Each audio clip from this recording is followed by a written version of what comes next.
Hey, do you have to deal with the CSRD? Then this podcast episode is going to be interesting to you. I'm going to talk to Phillip Blumenthal, who works at Code Gaia and is an absolute expert on the CSRD. And we are going to talk about the developing position of a sustainability manager and what skill sets are required to comply with the current sustainability standards. Enjoy.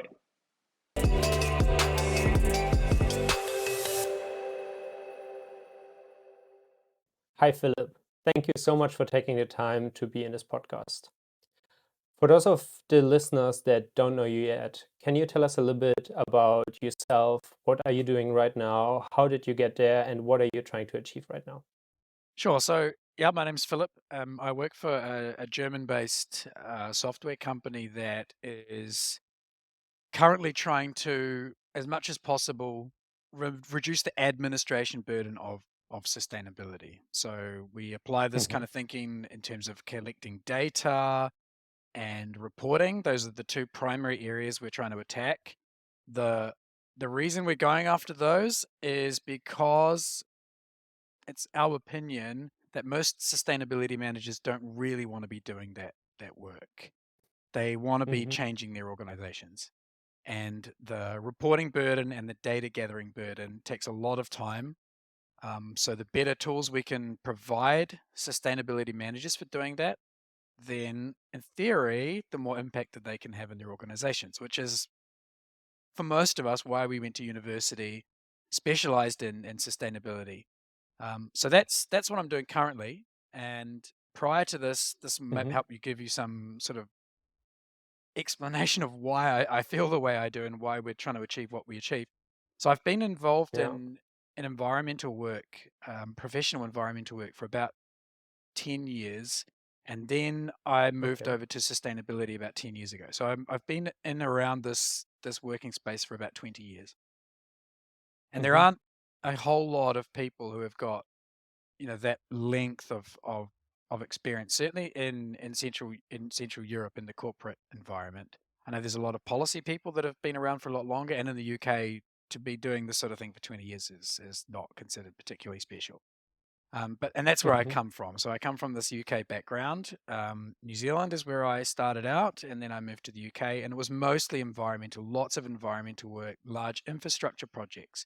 And then I moved to ESG and risk stuff, and this is where I encountered the Excel problem, and I kind of lived it Mhm. um, very directly. And I realized that there's a lot of information which is being collected by sustainability people, by ESG people. The information already exists in the company, and we're going around building all these spreadsheets to effectively duplicate all that information. We already know how much fuel we buy. We already know how much energy we consume. All of that stuff is in documents. So it seems unnecessary to have to double collect it. And I was always thinking while I was involved in this process, this just seems like something a robot should be doing. AI should be doing this job for us so we can fix our companies, so Mhm. we can change the world, so we can change our organizations. And then I stumbled across Code Gaia, the company I work for now, and I met the founders who were just starting out. This was 4 years ago nearly. And they posed me this concept. What if we could take information directly from existing company records, from invoices, from policy documents they had already written, and we just use AI. We just extract the information with robots, and then we structure it Mhm. in some way, and we help them do their reporting. So that's where it all started. And the minute I met these guys, the founders of the firm I work for now, I was like, okay, yes, this is exactly what I need. So that's where it started. And then we've moved into the ESRS now as well, which is a whole sort of additional beast. But the same principle Mhm. is there, right? The idea is that sustainability managers shouldn't be burdened with this data collection and reporting side of administration. As much of that as we can hand over to robots and to good AI systems, the more time they have to be change makers. So that's the principle. Yeah, sounds super interesting. I think there's a lot of value in that because a lot of the companies that I'm talking to, they're really struggling with like doing all of the bureaucracy. They're trying to handle all the data, and like the whole bureaucracy thing is really the bad thing because I think no one doubts that the CSRD in general, the concept is super good. Like if all the companies would actually make more decisions based on the ESG data, this would be super helpful. But just the whole bureaucracy that comes with it and the whole struggles with the data is super difficult. So, is this bureaucracy thing, in your opinion, the biggest challenge that comes with the CSRD, or what are like the other challenges that also come with it? One is carbon accounting. So carbon accounting is a specific kind of professional skill. It's a methodology. If we're talking about the GHG protocol, it's a particular kind of method that people will learn to do. It's a professional skill, effectively. And it's embedded inside the ESRS, the method for doing this. So the ESRS might say you must disclose your emissions. But then it also says the protocol is the method or one of the methods you can deploy to get there. Now, if you're not familiar with the protocol, everything suddenly becomes very bureaucratic at that point. The same goes in the biodiversity topic. So the biodiversity topic talks about managing biodiversity impacts. It talks about assessing those things and having action plans for managing it in the future and then target setting, similar to the way it talks about carbon. And then it mentions some of the specific methodologies for doing that. The Task Force for Nature-Related Financial Disclosures and Science-Based Target Setting for nature. And then it mentions the LEAP approach. Now, if you weren't familiar with those methods for doing these things, suddenly it all becomes very bureaucratic at that point. So yes, there is a bureaucratic burden, but my opinion is that this is a professional skills opportunity. There are ecologists out there who do ecology. They understand how ecological and biodiversity systems work. They understand the standard methodologies for measuring them. And so, but these skills haven't necessarily filtered through to many organizations. And so when a new reporting manager or someone who's been given the task of doing this reporting bumps into these things, the LEAP approach, GHG protocol, it may be totally foreign to them. And so this is, I think, where those two things collide. This methodological professional skill set has now been mandated by these regulations. We've basically been told these are the methods you should adopt, may adopt in some cases. And at that point, if you're not familiar with those methods, what are your options? Go back to university, find an ecologist, hire a consultancy. Suddenly, the cost implications and the time implications start ramping up quite severely. So, yes, the answer to the question is yes, but understanding why I think is important. And then the next step, of course, is how do we navigate that? How do we get past it? I think the point that you're mentioning does sound super interesting. So, if I understand it correctly, there's basically a knowledge gap in the fact that sustainability managers can't be experts in all different fields, but like expert knowledge is needed for in those different fields to then actually do a sustainability report. Did I understand that correct? Yeah, so I do think I'm of the opinion that sustainability managers can become fairly expert in a lot of these technical topics. It does take time Mm-hmm. though. I wouldn't expect someone who's moved sideways into the reporting role in an existing organization to have much idea what any of this stuff means. I don't have that expectation as well, Mm-hmm. at all. But that doesn't mean it's not attainable. The frameworks are published, the methodologies are usually written in, let's say, half digestible language. And there are experts out Mm-hmm. there who have been doing this stuff for a long time. So it's possible to gain those skill sets. What I liken it to, and I'm probably going to refer to this analogy 20 times throughout our chat today, it's very much like accounting. So an accountant just because you enjoy money or just because you like money doesn't make you a good accountant. In the same way that just because you're passionate about the environment or passionate about sustainability doesn't make you a good sustainability professional, because you may not necessarily have the specific professional skills to be able to do that. These frameworks, in the same way that accounting standards are based on professional accounting methods and skills, the same now applies to the sustainability reporting standards. They are of quite a reasonable level when it comes to methodology.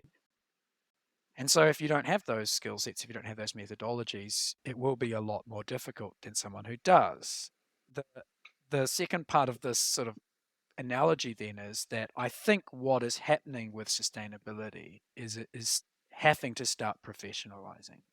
We will come to the point, I think, where there will be a European association or something for sustainability professionals. You would do a series of professional exams, just as accountants do, just as lawyers do, just as other professions do, and we will have to become a profession, because that's, I think, the way this is going. So I don't know when that will happen. It started happening in the UK quite some time ago with organizations like AEMA, Institute of Environmental Managers, and they have effectively nearly sort of professionalized environmental management. And I think that will happen with sustainability, that we will go that way at Okay. some point. Yeah. Could you try to describe the skill set of like a sustainability manager that is needed right now? So what are we talking about? What is like the actual skills that are needed, in your opinion, to comply with those standards and do the job that a sustainability manager has to do today? Yeah, I would normally shy away from the soft skills in this case, because I think the soft skills are for all professionals, irrespective of things like being able to work with people, being creative. I mean, those are professional skills that everybody should have. There's nothing specifically sustainability about being able to coordinate large projects, be able to understand different disciplines. I mean, most professionals have to have those skill sets. So is there anything specific about sustainability that is unique in some way? I would say in the corporate sense, there is the science element to it. Now, science is not unique to sustainability, obviously, and science is not even that rare in many industries. But there are a lot of industries in a lot of sectors for whom they don't have science people on the staff, or many of them. And so the idea of having hard sciences people is new. So I think there's even the soft sciences, but I think some sort of hard science background goes a long way in sustainability. Because when you get down to nitty gritty issues, when you're talking about impacts, particularly uh, pollution, some of these rather hard science topics, if you're not familiar, I think, with how basic sciences work, that can go over your head. So I think there's a strong science component to all of this. I think that slightly jurisprudence type attitude, and what I mean by that is this investigative desire to understand what these documents mean. We are now increasingly governed by these things, these reporting standards, these regulations. This was not common for sustainability professionals 10 years ago, to spend all day reading legislation. Almost not required at all. Even 5 years ago, none of us were reading. Yeah. So that is why I got lucky, because I come from the impact assessment background, and our activities were governed by legislation, EIA regulations, and planning law. We come from, effectively, most EIA people come from planning, and planning is a profession, and planning has law. We have Planning Act. So we've always had to be very careful that everything we do is legally compliant. And that is now seeping into is probably much too weak a word. It is now starting to dominate sustainability manager and sustainability reporting specialists' time, is understanding their legal obligations. If you think about what's happened in just the last 4 to 5 years, not only do we have the CSRD, we have the taxonomy, we have the emerging CS3D, we have supply chain laws in Germany, such as the Lieferkettengesetz, among others. These were close to unheard of 5 years ago. So those of us who grew up with reading legislation have a bit of an advantage there. And those that don't need to get used to that. We need to get used to putting our head inside acts of parliament, EU directives, and trying to understand them. They can be quite difficult to understand. If you haven't done any laws, haven't Yeah. done a first year law paper at university just to get some basic toe in them. Sometimes it's just scary. Sometimes people don't want to read them. The minute you click on that directive and open up the first page, you start scrolling through. That's enough to put a lot of people off. So I think combination of those two, Yeah. and then having a specialism, I think is also really important. Having one specialism within the topic fields. If biodiversity is something you can focus on, if pollution control is something you can focus on. For me, it's impact. Impact theory is my sort of background, and planning and spatial stuff. But I think it really helps to know if you've got a specialism already, and then to really sharpen it. And if you don't have one, look at the topics that are there and see, is there one here that I can really delve deep into and make that my field? Because I mean, the ESRS is quite nice because it gives you about 10. They're quite nicely ordered, and some of the other reporting frameworks in the past have been a bit more difficult to see that distinction. The GRI is more, the sections are more granular, the reporting requirements are not, but it's broken down into more sections.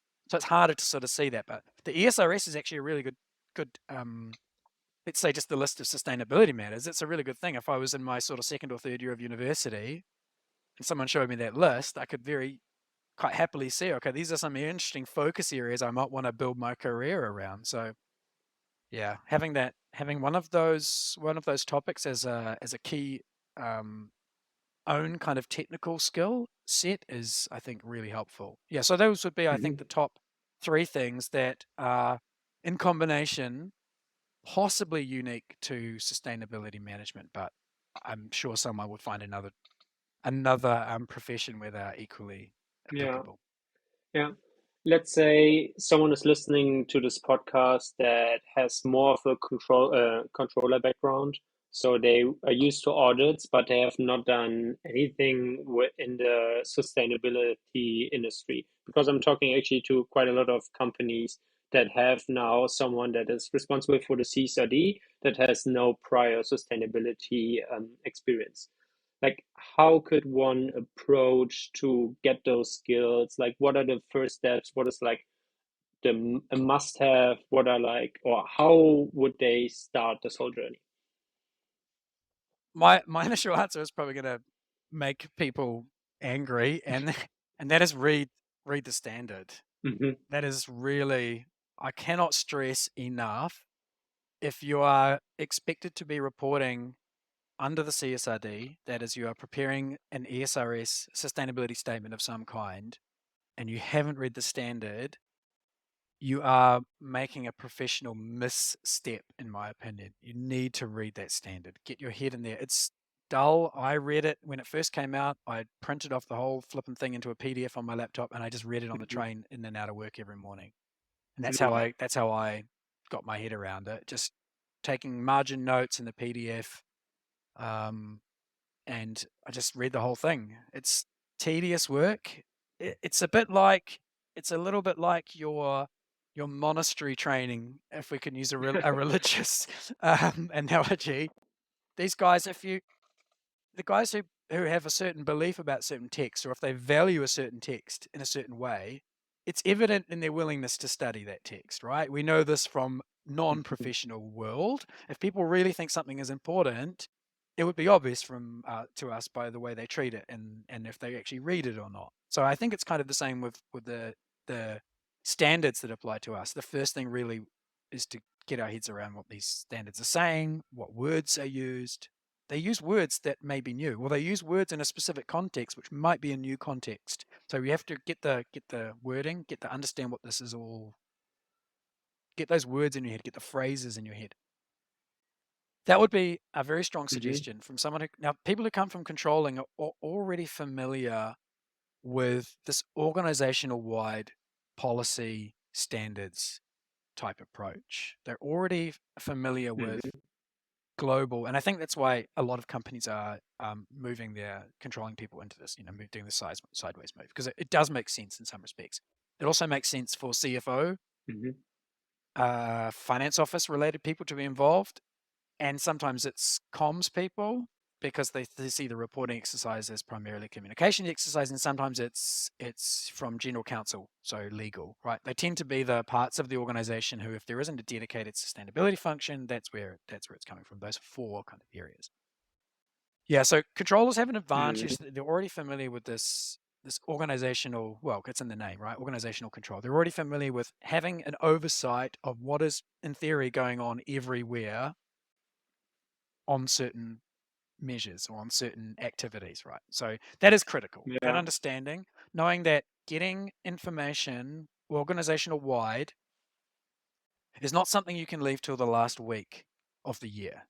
You have to start as soon as possible building your network, building the structures, even just talking with people. How the hell are we going to even represent data X? Like, do we need spreadsheets for this? Do we need some third party support? Do we need, how high up the organization do we have to go before anyone will actually talk to us? Do I need to have the CFO's signature on my email before anyone will listen to me? So I think controllers, people from controlling already know all those fights because they have that fight all the time. So they've got some advantages there. Where it will be new is these technical details, the stuff I talked about earlier. It may just be completely new Yeah. to try and understand sediment transportation. If they're a construction company and they're building next to a river and there's sediment transportation going on, the controller may have no idea who the hell am I going to talk to regarding the Hmm. transport of sediment. If it rains heavily one day and the washes off our construction site and into that river, is that something I need to know about? Does it need to be measured? Does it need to be reported?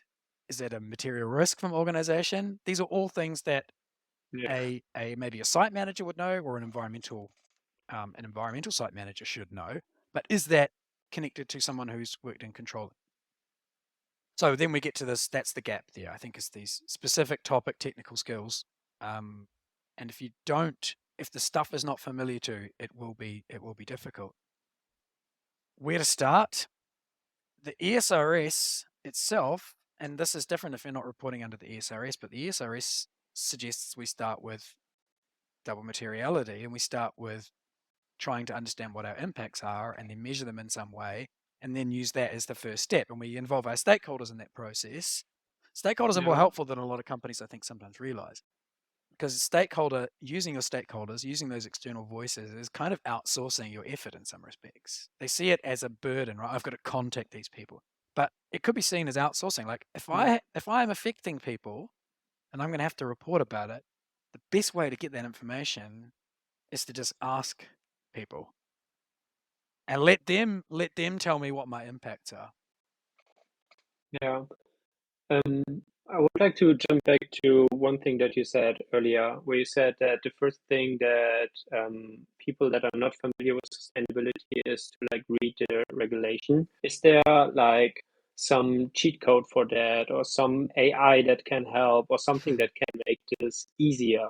Like right now, we're trying to do everything with AI, so Yeah. maybe. I mean, you could ask. I mean, ChatGTP is only updated to 2021, as far as I know. The information it has access to, so you might not get. Mhm. Here's the thing with summaries like that. You could ask an AI tool, "Can you summarize me in 5 points what the ESRS is?" You're gonna get the same 5 bullet points that every sort of infographic, every blog article, 5 points to success, or the 3 points to success, and you're going to get the same 5 bullet points, right? It's very high Mhm. level. It's not going to tell Mhm. you where all these tricky little hooks are. It's not going to tell you things like N-1 reporting. You must, for every metric, you must report the previous year. It's not going to tell you all these weird little quality Mhm. requirements, the QC requirements that must apply um, to all topics and all or data points. It's not going to give you like the spreadsheet of the 1,384 or whatever it is data points that actually have to be thing with telling you which ones have to be broken down, which ones are voluntary. you're going to miss all of the detail. And unfortunately, the hooks are all in the detail in the ESRS. So no matter how well you can recite, the principles of the CSRD, the transition to the green economy, why transparency matters at the economic level, you could take it all the way back to Adam Smith if you wanted. That's not going to help you with your specific reporting requirements. On the other hand, some of those infographics, what happens is you see them again and again, and you see the same things again and again. They will go in your brain, right? You see the same 5 points. PwC will put out a 5-point thing, front page of a PDF, 5 points about the CSRD. You'll read it, and then you'll see the same again from KPMG, and you'll see the same from another organization. And it will get in your brain, though.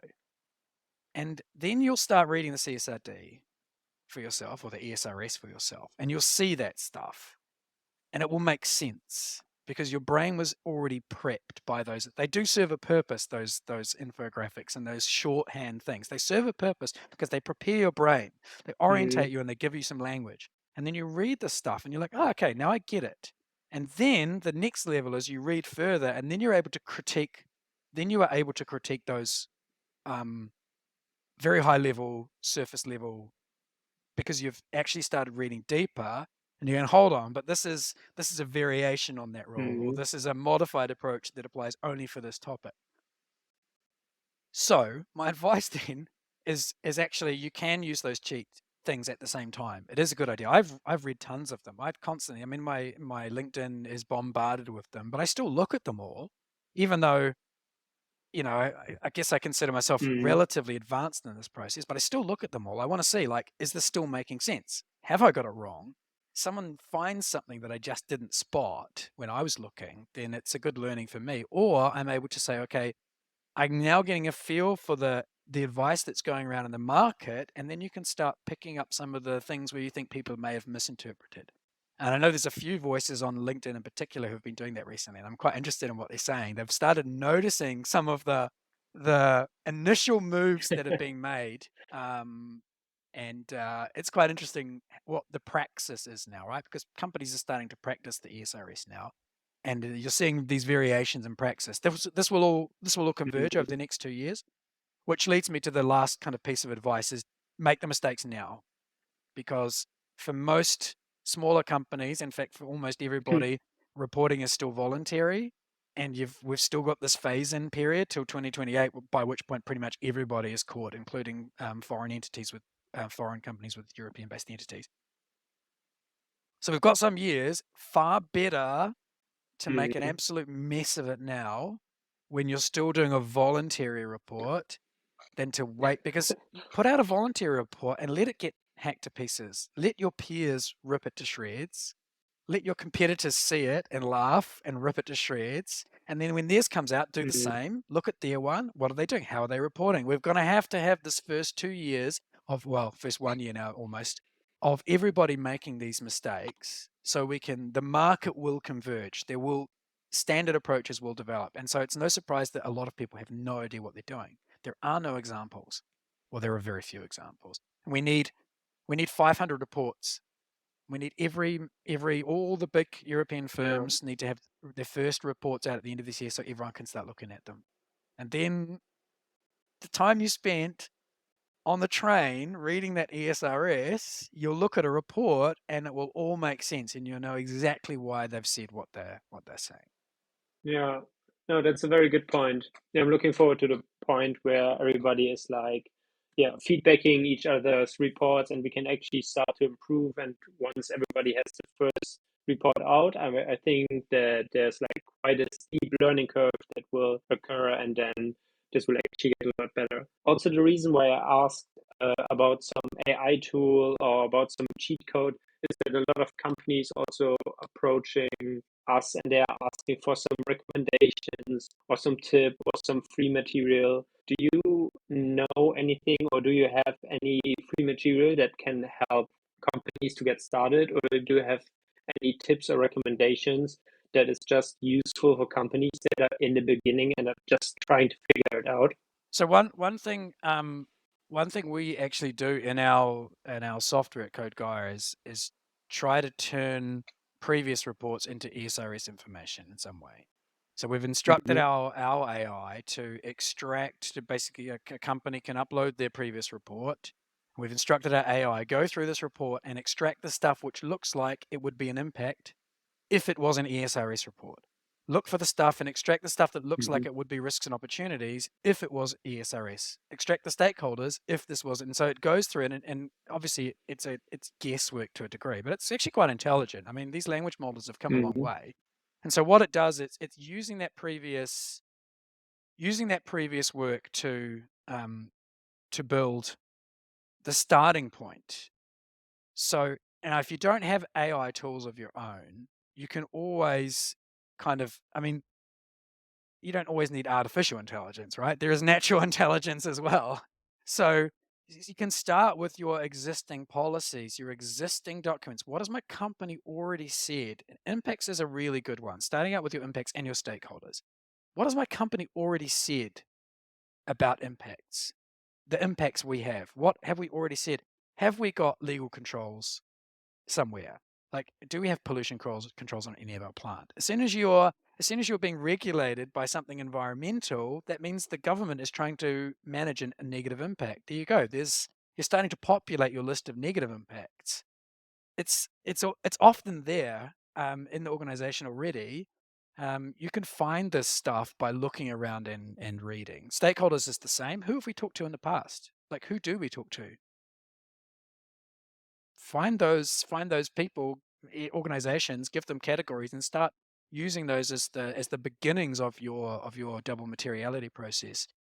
There are emerging now also methodologies for some of this stuff. So we pushed out a white paper about a month ago explaining how we intend to do double materiality. That document is free. It's not something we've tried to keep to ourselves. So we've pushed that out there, and other companies are doing this well. They've started publishing their methodologies for doing some of the stuff where the ESRS is ambiguous, because it leaves ambiguities. So companies have started filling in those ambiguities, but then finding that stuff can be quite difficult. Specific, I mean, generic AI tools that will just do everything. I suspect if you just said to ChatGPT, "Hey, ChatGPT, write me a report," it would be garbage. It would be total garbage. You have to, and this is one thing we've kind of learned with experience, is we have to train our AI models quite excessively. Like I have to write prompts for our AI. I have to teach it what I want from it, and then I test it. And if what I get is garbage, I have to do it again, and I have to keep giving it rules. No, don't do this, don't do this. And it keeps giving me, it spits back at me the thing I'm asking it. Tell me how to manage impacts. I manage impacts by managing impacts. No, no, no, no, AI. I'm not asking you to tell me what I asked you, So it's a constant battle with some of these tools too. You have to give them the sophisticated sets of rules, and you give them the really clear instructions. If you want to get a good response from an AI language tool, you have to give it a really clear instruction. And you can spend a lot of time then constantly updating your instruction. By the time you've updated your instructions 50 times and got the answer back, the natural AI may have been able to get there in the same amount of time. So yeah, I don't think there is this would be the ultimate solution. There's a bot.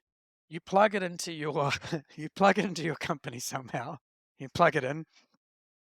It has access to your entire network. It has access to your website. It has access to all emails that were ever sent. It has access to all internal policy documents, every risk register, everything that the company has ever said. It also has access to every news media article ever written about the company. And then it builds up all of your risks, opportunities, and stakeholders. It then sends out engagement to those stakeholders who haven't been contacted in X. It then starts populating your ESRS report with all your actions. It matches and knows what your actions are. It's read all the private emails. It's read everything. It knows what all your policies are. It can summarize them all. It can set targets for you. It knows what your financials are because it can then set targets that match with your financial planning. Everything. Massively sophisticated robot. But you've given that thing access to everything in your company. So you've got a massive risk. I know that robot doesn't exist. Will it ever exist? Never say never. I mean, someone will probably build this robot at some point. Then what happens is you have an organization, which is people. Organizations are people. They are not just server rooms, right? That is what an organization is. It's a body of humans. If you have an AI who is solely responsible for describing that body of humans, then it feels to me, and this is some data scientist is going to just laugh when I say this because I have no idea what I'm talking about. I have no idea what I'm talking about here. This is purely emotional. But it feels to me like the humans should be involved and responsible for coming clean about themselves. They should be responsible for their transparency. And it feels like we're basically laughing at transparency and gaming it. Maybe it is better. Maybe it's better. Maybe the bot would give us a better response, a more truthful and transparent response, because it wouldn't be able to play the games we play. I don't know. I think we've we've we've crossed the line now into some dystopian sustainability reporting future. Yeah, no, I would really like to see that bot that can like knows everything and can do everything, and then we can do the sustainability reporting with that. It would definitely make my job much easier when I'm trying to help companies like decide what to do. Just plug Then this it's gonna in. be, yeah, I'm just gonna like link to the one landing page for the bot, and Yeah. then everything would be done. I have one final question that I would like to ask you. So for those people that are listening to the episode of the podcast and tomorrow they're going to talk to their colleagues and they're dealing with the CSRD and they have all the challenges and they know about the bureaucracy and about the skill sets that they have to. So they listen to all of this. Like, what is the one thing that they should take with them to their lunch break conversation tomorrow or their business conversation about CSRD and their skill set and what to do next or first? Yeah. I think it would be to try and think about the sustainability profession, to think about how accountants, and I keep using accountants as my example because their sustainability reporting is supposed to be marrying the financial reporting, right? So the ways the accountants have been behaving, the way the financial reporters have been behaving, the things they have been doing, those are the things we need to be doing. So that's why I kind of keep using, because that's the way the legislation has pushed us, right? They started off with the accounting directive, and they're pushing all the sustainability stuff into the accounting directive. So look at accountants. It may not be, in some people's minds, it may not be the most exciting job, but look at what accountants, look at the profession of accounting, right? What does it mean to be an accountant? How professional, how skilled do they have to be? That's, I think, what we should start thinking about ourselves as. It's no longer enough to be, like I said, or right at the start of the conversation, it's no longer enough to be passionate about sustainability in the same way that being passionate about money doesn't make you a good accountant. Being passionate about sustainability doesn't make you a good sustainability professional. It is now becoming a profession, and we need to think about these. Like, we will have technical skills. We need to think of ourselves. We can take some pride in that as well as we get there. But yeah, that's what I would say to sustainability people. Start thinking about this now as a profession and not just a side a side gig to do something fun in your career or something that has impact. It's not, it's about, it's even about more than that. So Yeah, yeah, I think that's a very good point, and I totally agree because, like, with all the regulations and all the stuff that is coming on, it just has gotten a lot more complicated and a lot more complex in the last years. So I really think that, yeah, sustainability manager is a real like profession that requires a lot from someone. And yeah, from my side, those were all the questions. Is there anything else that you would like to mention that I might have forgotten to ask or that is important to mention at this point? no, I mean, not particularly right now. I think those are some really interesting questions, and there's tons of ground in all of these topics. And I think I mean, it's always been an interesting time to be in sustainability. It has since it started in 1987 with the Brundtland Report, right? It's always been interesting. I mean, it is interesting work. It's interesting work. So, and it's always an interesting time to be doing it, but particularly now, because things are really changing very rapidly. So let's see where we wind up. Okay, perfect. Sounds very good. Okay, then, Philip, thank you so much for taking the time, and I hope to talk to you soon. Thank you. Bye for now.